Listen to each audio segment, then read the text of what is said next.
ठीक ही होंगे। पिछले वीडियो में हमने कक्षा 10 के पाठ फर्स्ट में अपन वास्तविक संख्याओं की अपने बात की। आज हम पढ़ते हैं वास्तविक संख्याओं का पार्ट सेकंड, यानी अपन प्रश्नावली 2.2 की हम बात करते हैं। प्रश्नावली 2.2 की हम बात करते हैं कि 2.2 में है क्या। देखो इसके लिए मैंने कल बताया था अभाज्य गुणनखंड अपन ने ज्ञात किया और कैसे निकालते मैंने बताया था कि अभाज्य गुणनखंड है वो होते क्या है। अब कक्षा 10 के विद्यार्थी तो हमें थोड़ा सा स्पीड से अपन लेके चलेंगे। तो सबसे पहले हम बात करते हैं प्रश्न नंबर 1। तो ये है आपके सामने प्रश्न नंबर 1। प्रश्न नंबर 1 में पहले प्रश्न की हम बात करते हैं। ये प्रश्न नंबर 1, इसके अंदर 5 प्रश्न है। प्रश्न ये है कि अभाज्य गुणनखंडों के गुणनफल के रूप में व्यक्त कीजिए। यानी अभाज्य गुणनखंड है, आपको पता हम कैसे याद करते हैं। सबसे पहले अपन ये लेते हैं, पहला प्रश्न लिखते हैं। ये है 468, ठीक है। ये लो, सबको आता है शायद। लास्ट में 8 आया, यानी जिस संख्या के अंत में 0, 2, 4, 6 और 8 ये जो अंक आते हैं उसमें 2 का पूरा भाग अवश्य जाता है। सबसे पहले भाग लगाते हैं यहाँ 2 का, तो इसमें 2 का भाग लगाया तो 2, 3 और 4, यानी 234, ठीक है। अब यहाँ दोबारा 2 का भाग जाएगा, तुम 2 का भाग लगाते हैं 1 और ये 7, 117। देखो दोस्तों 3 का भाग जाएगा तो नहीं जाएगा, वो अपन को चेक करना है।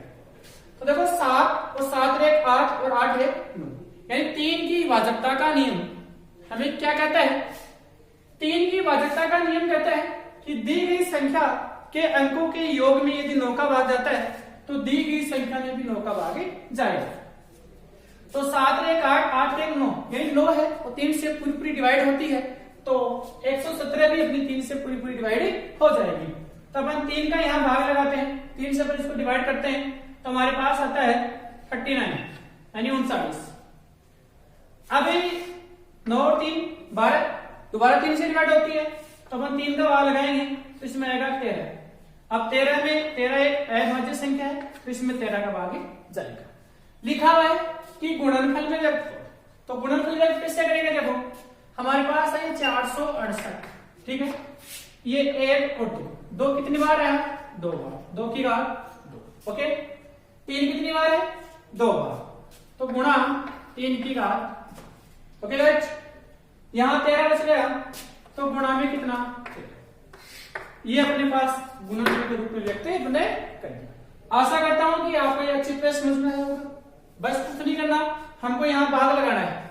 इसी प्रकार हम ये क्वेश्चन भी कर सकते हैं, सभी क्वेश्चन इसी तरह से होंगे। यही आपको इतना ही आपको करना है।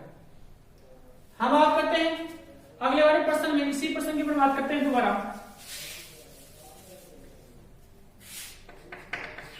945, ठीक है। तो 945 लास्ट में 0, 2, 4, 6, 8 नहीं है, कहीं 2 का भाग नहीं जाएगा। फिर किसका जाएगा। जिस संख्या के लास्ट में 5 होते हैं उसमें 5 का भाग अवश्य जाता है। 5 और 0 हो तो 5 अवश्य जाएगा। लेकिन उससे पहले अपन 3 का भी लेके देखते हैं। 5, 5 और 4 9, और 9 और 9 कितने हो गए, 18, यानी 18 है वो 3 से पूरी डिवाइड है, तो यहां भी 3 का पूरा भाग जाएगा। तो लगाओ 3 3 9, 3 एकम 3 और 5 3 15, 315। 5 एक 6 और 6 और 3 9, दोबारा 3 का भाग जाएगा, 3 एकम 3, ठीक है। अब देखो यहां कई विद्यार्थी यहां गलती करते हैं। कैसे करते हैं बताता हूं। देखो जैसे 315 है, अपन यहां 3 का भाग लगा दिया, 1 आ गया, 1 बच गया, 1 का भाग नहीं किया। तो कई विद्यार्थी क्या कर देते हैं, यहां 5 उतार देते हैं और यहां भाग लगाते हैं तो 5 दिए 15 कर देते हैं। तो ये गलत है। ये क्या है, गलत। यदि यहां से संख्या यहां लिखने के बाद यदि अपना पूरा भाग नहीं जाता है तो यहां भाग टूटने की क्या आती है, बिंदु आती है। तो ये गलती आप बिल्कुल भी मत करना। तो हमारे पास आएगा ये 105, ठीक है। 5 रे 6, दोबारा 3 का भाग जाएगा, 3 3 9 और 5 3 15, 5 और 3 8, अब नहीं जाएगा।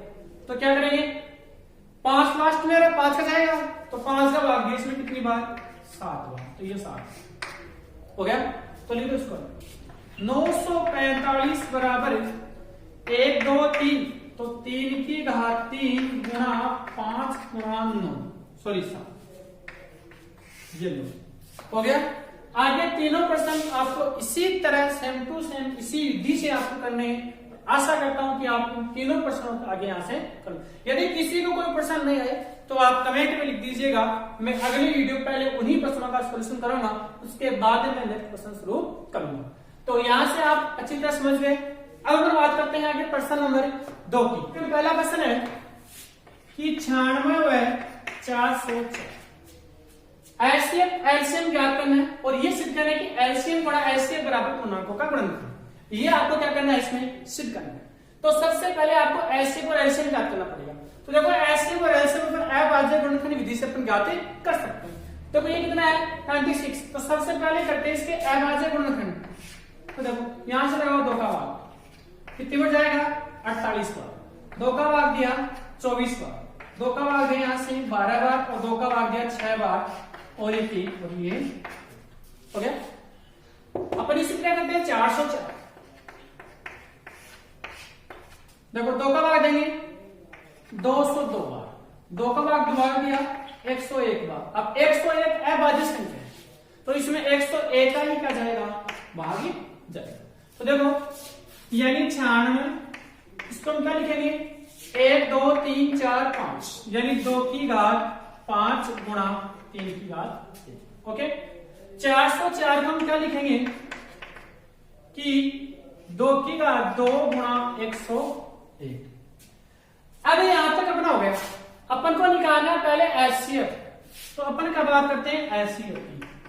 पिछले वीडियो में मैंने बताया था कि एलसीएम होता है, एलसीएम उभयनिष्ठ। उभयनिष्ठ का मतलब होता है जो सब में हो, जिसे बोलते हैं उभयनिष्ठ। या 2 संख्या है तो दोनों में ऐसी कौन सी संख्या जो दोनों में आ रही है, 2 आ रही है ना, और 2 की सबसे छोटी घात कितनी है, 2 की घात 2। तो हमारे पास ये आ जाएगा कि 2 की घात 2। अब कुछ भी वैरिष्ट नहीं है तो 2 की घात 2 का मतलब होता है 4। ये तो आ गया इसका एलसीएम। अब आगे बात करते हैं अपने इसके एलसीएम की। तो देखो एलसीएम क्या होता है, एलसीएम आएगी सबसे बड़ी उभयनिष्ठ घात। पहले वो लेते हैं 2 उभयनिष्ठ है, सबसे बड़ी घात 2 की घात 5, ठीक है। उसके बाद में इसमें क्या बच गया 3 की घात 1 और इसमें बच गया 101 की घात 1, ठीक। घात 1 लगाओ, समझ लो, कोई बात नहीं। देखो 2 की घात 5 का मतलब कितना होता है, जैसे 2 गुणा 2 गुणा 2 गुणा 2 गुणा 2 दूनी 4, 4 दूनी 8, 8 दूनी 16 और 16 दूनी 32। तो 32 गुणा 3 गुणा 101। 32 को 3 से गुणा करेंगे, 32 96 और 96 को 101 से गुणा करेंगे तो हमारे पास एलसीएम आएगा 96। ये एलसीएम और ये अपने पास क्या आ गया इधर एलसीएम, ठीक है। सिद्ध करना है एलसीएम गुणा एलसीएम बराबर पूर्णांकों का गुणनफल। तो ये सिद्ध करेंगे ना, तो एलसीएम कितना है 4 गुणा एलसीएम कितना है 96, 96 बराबर पूर्णांक 96 और 404, तो 96 गुणा 404। भाई पूर्णांक तो यही है हमारे पास, तो इसको गुणा करो। देखो 9 चौका 36 हासिल की 3, सॉरी 6 चौका 24 हासिल की 2, 9 चौका 36 से 2 38 हासिल की 3, 6 चौका 24 से 3 27 और 9 चौका 36 से 2 38, 38,784। ये भी यही है 38,784, ठीक है। यही आपको क्या करना था सीधे, बस इसी प्रकार ये प्रश्न आपका क्या है कंप्लीट है। इसी प्रकार में ये क्वेश्चन भी कर सकते हैं और इनमें ये क्वेश्चन भी कर सकते हैं, कोई प्रॉब्लम नहीं आएगी। अगर फिर भी लगता है कि प्रॉब्लम आएगी तो मैं एक प्रश्न कर देता हूं, चाहे वो लेते हैं चाहे कोई सा भी ले लेते हैं, ठीक है। तो आप स्क्रीनशॉट लेना चाहो तो यहां से ले सकते हो और आराम से इसको समझ सकते हो। हम बात करते हैं इसमें अगले क्वेश्चन की। इस प्रश्न की बात करते हैं जैसे कि 90 और 144, ठीक है। तो सबसे पहले आप करो 90 के अभाज्य गुणनखंड, ठीक है। उसके बाद में करने हैं आपको 144 के अभाज्य गुणनखंड। तो देखो 90 में 2 का भाग जाएगा कितनी बार 45 बार। 45 में 2 का भाग 3 का जाएगा कितनी बार? 15 बार। 15 में 3 का जाएगा 5 बार और 5 में 1 का भाग, 5 का भाग 1।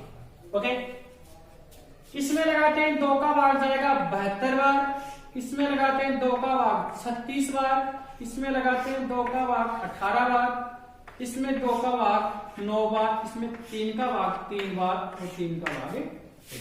ये तो आपको आते ही होंगे, आप सीख भी गए होंगे शायद। अब ये इसको यहां लिख देते हैं। देखो ये 90 है, 1 और 3 की घात 2 गुणा 3 की घात 2 गुणा 5। ओके, कर 3 गुणी 6 और 6 की 18, 18 पंजो 90। 144 बराबर 2 की घात 1 2 3 4 गुणा 3 की घात 1। ठीक, सबसे पहले याद करते हैं एचसीएफ। दोबारा बोल रहा हूं, उभयनिष्ठ सबसे छोटी घात। एचसीएफ उभयनिष्ठ सबसे छोटी घात। उभयनिष्ठ 2 आ रहा है, 2 की सबसे छोटी घात ये 2 गुणा 3 की उभयनिष्ठ आ रहा है, 3 की सबसे छोटी घात 3 की घात 2। ओके, अब देखो 3 की घात 2 का मतलब 9 और 9 को 2 से गुणा करेंगे 18। तो एलसीएम तो आ गया कितना? 18। हम बात करते हैं आगे एलसीएम की। तो एलसीएम की हम बात करते हैं, उभयनिष्ठ सबसे बड़ी घात 2 की घात 4 गुणा, अब ये तो आ गई 2 की घात 4, 3 की घात 2 और गुणा 5। यही 2 की घात 2 यानी 2 को अपन 4 बार गुणा करेंगे तो ये आ जाएगी कितनी? 16 है। 3 की घात 9 और ये 5। ठीक है, अब इनको गुणा करते हैं। 16 को अपन 9 से गुणा करते हैं, 16 9 में 144 और 144 को हम 5 से गुणा करते हैं। तो 144 गुणा 5, 4 पंजे 20, 20 से 2 22, 5 से 2 7, 720।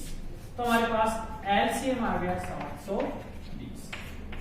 Okay, LCM 18, LCM 720। आगे लिखा सिद्ध कीजिए एलसीएम गुणा एलसीएम बराबर पूर्णांकों का गुणनफल। तो एलसीएम हमारे पास 18 गुणा एलसीएम 720 बराबर पूर्णांकों का गुणनफल। पूर्णांक हमारे पास 90 गुणा 144। ठीक है, गुणा कर देते हैं। देखो इसको गुणा किया 0, 18 दूनी 36 हासिल की 3, 18 7 है 126 और 126 और 3 129, 12,907। इसको भी हम गुणा करते हैं। 9 चौक है 36, 9 चौक 36 और 2 38, 37 और 3 39 और 9 और 9 3 12, 12,907। ओके, ये प्रश्न आपको ठीक है। आशा करता हूं कि आपको अच्छी तरह समझ में आया होगा। अभी हमें बात करते हैं प्रश्न नंबर 3 की। अभाज्य गुणनखंड विधि से एलसीएम और एचसीएफ ज्ञात करना। जो पिछले प्रश्न अपने की थी अभाज्य गुणनखंड विधि, वो ही अपन यहां अपन ने वहां सिद्ध किया था, अब सिद्ध नहीं करना है। बस एलसीएम और एचसीएफ तक ही अपन को छोड़ना। एक दो प्रश्न ऐसा आपको बताता हूं, देखो इस प्रश्न की बात करते हैं। तो 12 को हम लिख सकते हैं 2 की घात 2 गुणा 3। अभाज्य गुणनखंड हमें करने उस्ताद करें।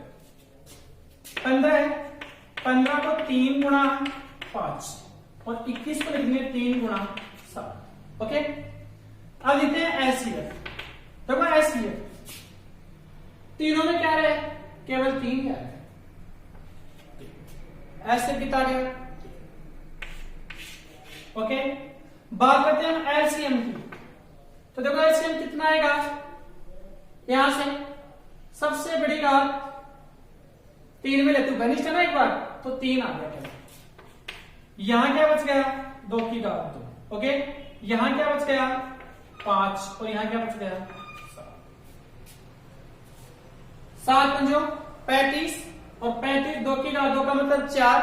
35 को 4 से गुणा करेंगे 140 और 140 को अपन 3 से गुणा करेंगे तो 140 गुणा 3 420। तो इसका जो एलसीएम है वो हमें हमारे पास आ गया 420। बस इतना ही आपको करना है। चलो नेक्स्ट क्वेश्चन की मैं बात करता हूं। 24, इसको हम क्या लिखेंगे? 2 की घात 3 गुणा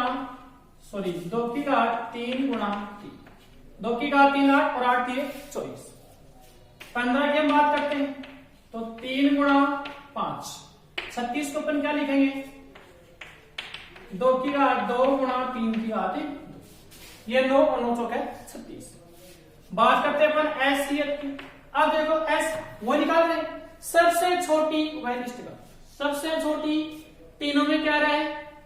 3 आ रहा है, यहां 2 लेकिन यहां नहीं है, नहीं तो नहीं जाएगा। तो तीनों में वैनिस्ट घात 3 ही आ रही है, और 3 की सबसे छोटी घात कितनी है? 3। ओके, बात करते हैं अपन एलसीएम की।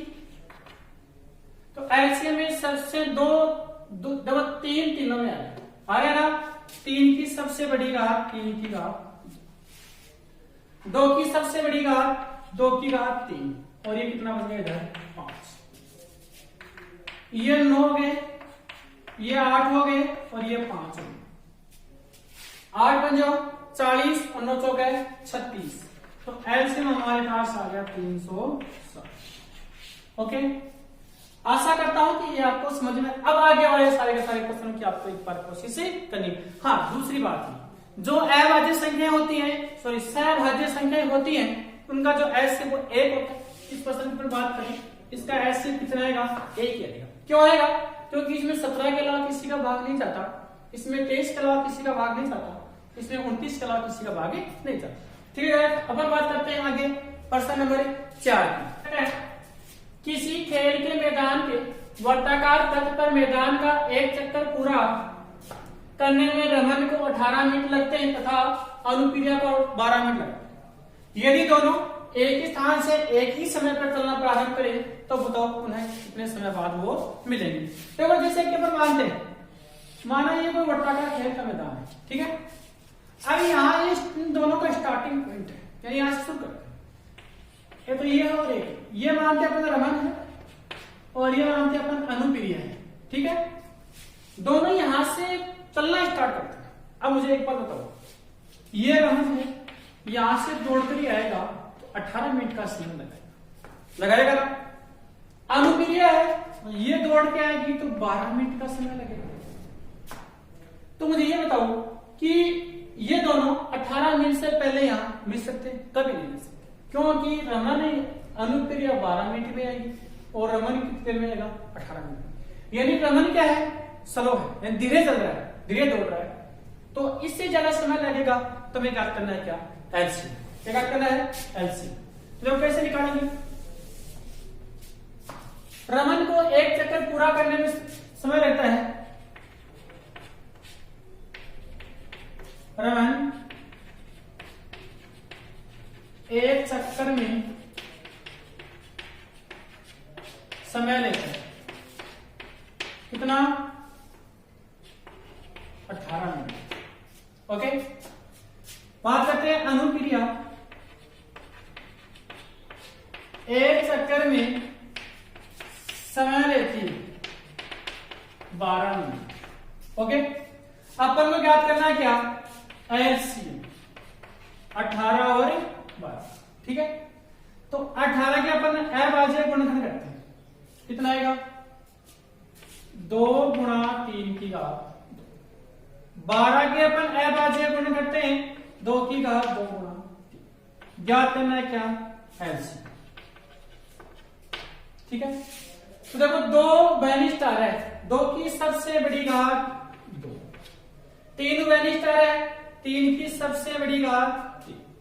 2 की घात 2 का मतलब कितना होता है? 4। 3 की घात 2 का मतलब कितना होता है? 9। तो एलसीएम बराबर 36।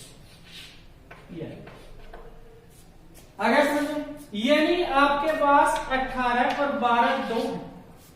एलसीएम इससे बड़ा नहीं आ सकता, सॉरी एलसीएम इससे बड़ा नहीं आ सकता, और एलसीएम इससे छोटा नहीं आ सकता। इससे छोटा नहीं आ सकता, इससे बड़ा अपन को मान चाहिए, तो सीधी सी बात है एलसीएम अपन को ज्ञात करना है। तो मुझे बताओ कि कितने समय बाद दोनों मिलेंगे? 36 मिनट के बाद अनुप्रिया और रमन है दोनों एक स्थान पर जरूर कहीं ना कहीं मिल जाएंगे। इसका आंसर कितना हो गया 36 मिनट। बस इतना सही है, ज्यादा प्रश्न बड़ा है लेकिन आंसर क्या छोटा है। तरीका से करने कोई दिक्कत नहीं है। अब हम बात करते हैं प्रश्न नंबर 5 की। एक संगोष्ठी में हिंदी, अंग्रेजी, गणित के प्रतिभागियों की संख्या को करें। प्रत्येक कमरे में एक ही विषय के बराबर प्रतिभागी बैठाए जाए तो न्यूनतम कमरों की संख्या क्या आती है। देखो कई बातों को कि एक कमरे में एक ही विषय के बराबर प्रतिभागी बैठाए जा सकते हैं। तो मुझे ये बताओ कि अपने पास अधिकतम जैसे 108 है, यहाँ 84 है 60। यदि अपन एक कमरे में 108 बैठा सकते हैं क्या? क्यों? न्यूनतम कमरों की कम से कम कमरे चाहिए। तो इसमें ये 108 ये 84 बिठा दिया, 3 कमरे होते, लेकिन ऐसा नहीं है। यानी अपने पास ये पता लग जाए अपन को कि एक कमरे में कितने प्रतिभागी बैठते हैं, एक कमरे में कितने प्रतिभागी बैठ सकते हैं, बराबर होना चाहिए। तो सबसे पहले इसके लिए अपन क्या निकालेंगे? एलसीएम निकालेंगे तो एक कमरे में न्यूनतम संख्या मेरे पास ही आ जाएगी, फिर कुल प्रतिभागियों पर आगे लगा देंगे। तो देखो सबसे पहले अपन लिखते हैं हिंदी के प्रतिभागी। हिंदी के प्रतिभागी कितने हैं? 60।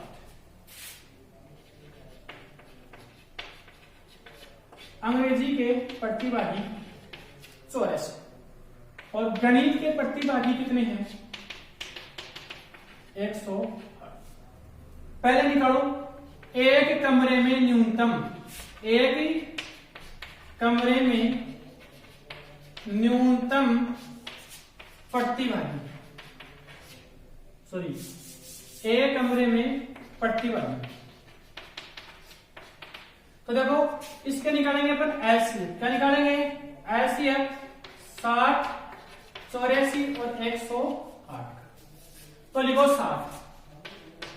बोलो 60 के अभाज्य गुणनखंड। तो 60 के अभाज्य गुणनखंड क्या होते हैं? 60 के टुकड़े करते हैं अपन। कैसे करते हैं? देखो ऐसे करते हैं 2, 30, 2, 15, 3, 25। ठीक है। 2 की घात 2 गुणा 3 गुणा 5। बात करते हैं 84। तो 84 क्या हो जाएंगे? 2 की घात 2 गुणा 3 गुणा 7, 4 4 की 12, 12 7 84। 108 की अपन बात करते हैं तो 108 की क्या हो जाएंगे? 2 की घात 2 गुणा 3 की घात 3, 3 की घात 27 और 27 चौक 108। याद। अब देखो हम ऐसे निकालते हैं उभयनिष्ठ सबसे छोटी 2 आ रहा है, 2 की घात कितनी है? उभयनिष्ठ 3 भी आ रहा है, तो 3 की सबसे छोटी घात कितनी है? 3। देखिए ना 2 की घात 2 का मतलब 4 और 4 को 3 से गुणा करेंगे 12। तो ऐसे हमारे पास कितना आ गया? 12। यानी एक कमरे में कितने प्रतिभागी हमारे पास? 12 प्रतिभागी। तो निकालो कुल कमरों की संख्या। कुल कमरों की संख्या तो कैसे निकालेंगे भाई? कुल प्रतिभागियों का योग बटा कुल एक कमरे प्रतिभागी। तो कुल प्रतिभागी कितना है? तो जोड़ेंगे 60 प्लस 84 प्लस 108 बटे में 12, यानी एक कमरे में प्रतिभागी। तो इनको जोड़ो 8 4 12 यानी 212 और बटे में 12, 12 दूनी 24, कितने बच गए? 4 1 21। तो कितने कमरे आ गए? आता है न्यूनतम कमरे 21। यानी अपन को 21 कमरों की क्या पड़ेगी? आवश्यकता पड़ेगी। दोस्तों ये 2.2 अपनी क्या होती है? कंप्लीट कुछ नहीं करना, ऐसे निकाला और कुल भागे लगा। 2.2 अपनी कंप्लीट होती है। अगली वीडियो में बात करेंगे 2.3 की। पहले आपको थोड़ा सा पढ़ना है, उसके बाद में मैं यहाँ समझाऊं, उसको समझना पूरी क्लियर हो जाएगी, कहीं कोई समस्या नहीं आएगी। ये मान लेना कि एक तरह से नया ही बैच चल रहा है, एकदम फ्रेश बैच चल रहा है, नया बैच चल रहा है। प्रत्येक प्रश्न अपन समझाने की पूरी कोशिश कर रहे हैं, सेम टू सेम प्रश्न को अपन छोड़ रहे हैं। तो आशा करता हूँ कि ये वीडियो आपको बहुत पसंद आए। यदि आपको वीडियो पसंद आए तो आप वीडियो को लाइक कीजिए, शेयर कीजिए, कहीं समझ में नहीं आए तो आप कमेंट कीजिए। तो